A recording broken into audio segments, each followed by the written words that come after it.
Hello and welcome to sports Tak. India versus New Zealand जो ODI series चल रही है उसके लिहाज से एक बड़ी खबर आई थी कि वॉशिंगटन सुंदर इंजर्ड हो गए हैं, सीरीज से रूल आउट हो गए हैं और आयुष बडोनी उनको रिप्लेस करेंगे भारत की 15 मेंबर स्क्वाड में। अब सवाल यह है कि वॉशिंगटन सुंदर की जगह कौन लेगा? क्या आयुष बडोनी स्ट्रेट 11 में एंट्री लेते हैं क्योंकि वो ऑलराउंडर भी हैं, वो स्पिन भी डालते हैं, तो क्या वो लेंगे सीधा एंट्री 11 में, या फिर ध्रुव जुरेल हो सकते हैं जो कि ऑलरेडी उस 11 में मौजूद हैं जब ऋषभ पंत इंजर्ड हुए थे, या फिर एक और प्लेयर जो कि फर्स्ट चॉइस था जिसका नाम है नीतीश कुमार रेड्डी, वो भी ऑलराउंडर है। तो क्या वो होंगे? कौन करेगा वॉशिंगटन सुंदर को भारत की 11 में रिप्लेस? क्योंकि ऋषभ पंत तो चलिए बाहर बैठे थे, वो ऐसे प्लेयर नहीं थे जो कि 11 में खेल रहे थे, लेकिन वॉशिंगटन सुंदर तो भाई आपकी 11 का हिस्सा थे। तो अगर एक प्लेयर जो कि आपकी 11 में हो और वो चला जाए, रूल आउट हो जाए, तो उसकी जगह अब कौन करेगा? उस 11 में कौन करेगा बैटिंग मिडल ऑर्डर में?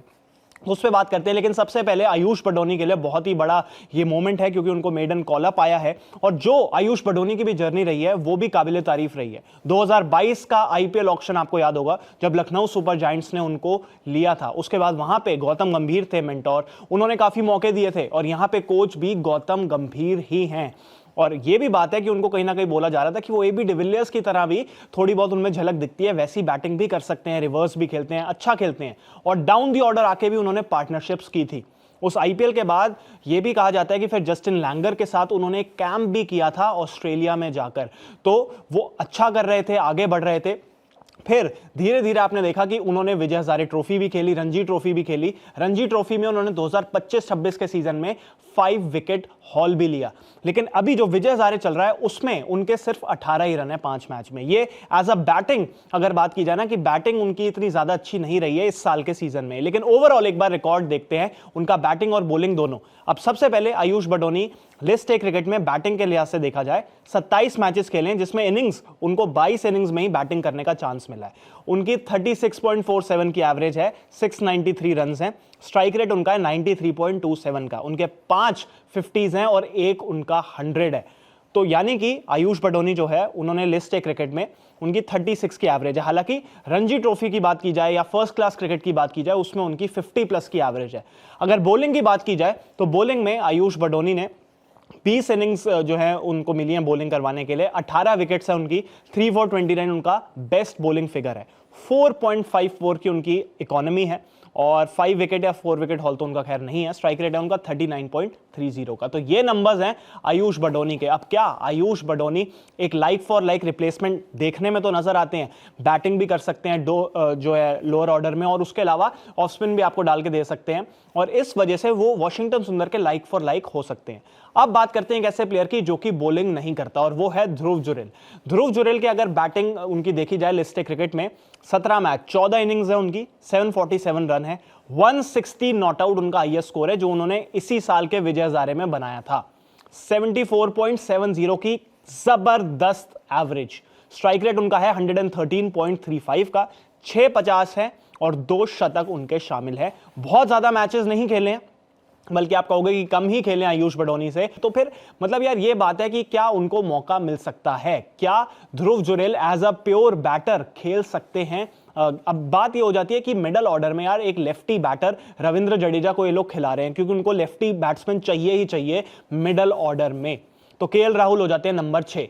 क्या ध्रुव जुरेल नंबर 7 के प्लेयर हैं? क्या वो नंबर 7 पर खेल सकते हैं या फिर क्या वो नंबर 6 पर खेलेंगे और फिर वो बॉलिंग ऑप्शन आपको नहीं देते? ये भी एक परेशानी की बात है क्योंकि वॉशिंगटन सुंदर एक बॉलर थे तो बॉलिंग नहीं करते हैं ध्रुव जुरेल। तो मुझे ऐसा लगता है ध्रुव जुरेल का चांस शायद नहीं बन पाएगा क्योंकि उनको एक ऐसा टीम को एक ऐसा जो है बंदा चाहिए जो कि बैटिंग भी करे, बॉलिंग भी करे और नीचे भी खेले। ये जो 160 नॉट आउट भी बनाया और पूरा विजय हजारे ट्रॉफी देखे तो 3 नंबर पर बल्लेबाजी की है ध्रुव जुरेल ने, तो ऊपर बैटिंग की है, नीचे बैटिंग उन्होंने नहीं की है। तो इस वजह से कहीं ना कहीं मुझे लगता है ध्रुव जुरेल जो है 4-5 नंबर या 6 भी तब खेल सकते हैं जब आपके पास एक्स्ट्रा बॉलिंग ऑप्शन हो, पर वो भी नहीं है।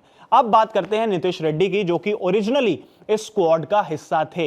अगर नीतीश रेड्डी के नंबर्स देखें, बैटिंग जो है उनकी लिस्ट है क्रिकेट में 31 मैच हैं जिसमें 23 इनिंग्स में उनको बैटिंग मिली है, 606 ये उनके टोटल रन है, 606 रन, 60 नॉट आउट उनका हाईएस्ट स्कोर है, 35 की एवरेज है, 35.64 की, स्ट्राइक रेट है 99.34 का, 5 50s है उनके। तो ये है नीतीश कुमार रेड्डी का बैटिंग रिकॉर्ड। इसके अलावा उनके बॉलिंग के भी रिकॉर्ड की हम बात करेंगे, क्योंकि वो एक ऑलराउंडर है, मीडियम पेस भी डालते हैं। उनकी 28 इनिंग्स है, 21 विकेट्स है, 3 for 23 है उनका बेस्ट, और इकोनॉमी है उनकी 5.88 की। आयुष बडोनी से थोड़े से ज्यादा महंगे हैं, और जो 4 या 5 विकेट हॉल उनका कोई नहीं है। लेकिन अगर देखा जाए तो नीतीश कुमार रेड्डी आपको देते हैं एक मीडियम पेस का ऑप्शन। अब रविंद्र जडेजा, कुलदीप यादव, ये 2 स्पिनर हैं। पेस की बात की जाए तो सिराज वहां पे है, वहां पे आपके पास हर्षित राणा है जो कि एक तरीके से बॉलिंग ऑलराउंडर है, और प्रसिद्ध कृष्णा है। 3 पेसर ऑलरेडी हैं। तो यहां पे भी कहीं ना कहीं एक चांस होता है कि यार 3 पेसर ऑलरेडी हैं, अगर एक स्पिन बॉलिंग ऑप्शन और आता है इंडियन कंडीशंस में तो शायद टीम इंडिया जा सकती है आयुष बडोनी की तरफ, अगर उनको एक और स्पिन बॉलिंग ऑप्शन चाहिए। क्यों?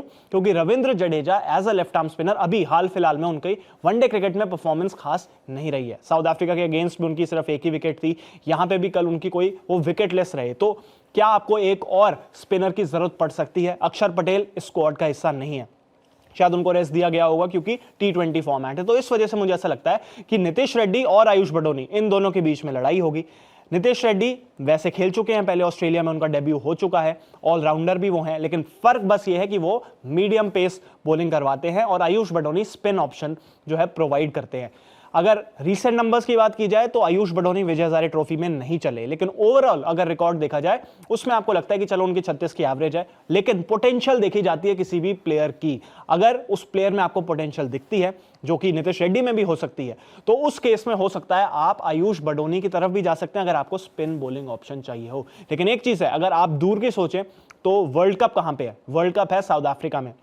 हार्दिक पांड्या का कोई आपको विकल्प चाहिए तो फिर वहां पे आप स्पिनर्स नहीं लेके जाएंगे, वहां पे आप एक मीडियम पेसर लेके जाएंगे। तो उस लिहाज से अगर आपको किसी को तैयार करना है तो नीतीश रेड्डी के लिए एक बहुत अच्छा मौका है कि आप नीतीश रेड्डी को तैयार कीजिए, क्योंकि यार अगर हार्दिक भी नहीं है और उसके अलावा एक आपका स्पिनर ऑलराउंडर भी इंजर्ड हो जाता है तो इससे बेहतर और चांस नहीं हो सकता नीतीश रेड्डी को खिलाने का। तो उस लिहाज से अगर आप प्रिपेयर करना चाहते हैं एक मीडियम पेस बॉलिंग ऑलराउंडर, तो फिर आपको नीतीश रेड्डी के साथ जाना चाहिए और फिलहाल उनको मौके देने चाहिए, ना कि जो कि बाहर से एकदम से आयुष बडोनी आया है उसको देके। तो ये 2 तरीके के माइंडसेट हैं। आपको क्या लगता है किसको मौका मिलना चाहिए इंडिया की 11 में न्यूजीलैंड के अगेंस्ट सेकंड ओडीआई मुकाबले में? क्या वो आयुष बडोनी हो, क्या वो नीतीश रेड्डी हो, या फिर आपको लगता है कि बॉलिंग को आप रहने दीजिए, ध्रुव जुरैल को खिलाइए? आपका क्या कहना है कमेंट बॉक्स में अपनी राय जरूर दें। अगर ये वीडियो पसंद आई है तो लाइक शेयर सब्सक्राइब जरूर करें। बहुत बहुत शुक्रिया। स्पोर्ट्स तक पर आपको न सिर्फ खबरें मिलेंगी बल्कि आपका ओपिनियन भी मैटर करता है। यह आप ही का मंच है। आइए बताइए भारतीय क्रिकेट टीम से आप क्या उम्मीद करते हैं। रहिए स्पोर्ट्स तक के साथ, सब्सक्राइब कीजिए स्पोर्ट्स तक को YouTube और Facebook पर।